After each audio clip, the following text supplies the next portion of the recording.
সবটুকু যার কাছে শেয়ার করতে পারি সেই আমাদের বন্ধু। আর আমার কাছে তো রবি ঠাকুরই আমার বন্ধু। আমার মনে হয় এই যে ছোট ছোট যে বন্ধুরা রয়েছে তাদেরও বন্ধু রবি ঠাকুর।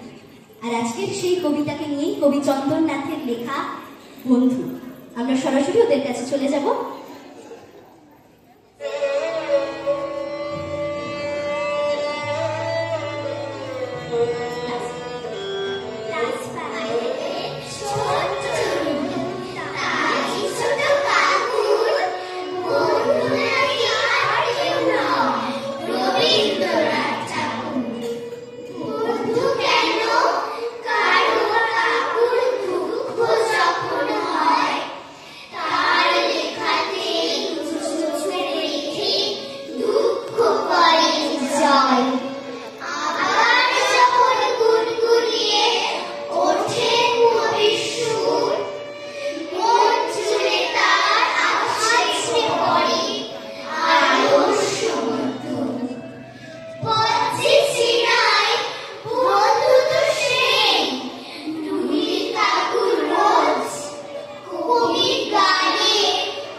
তারপরে রয়েছে শিবাঞ্জলি।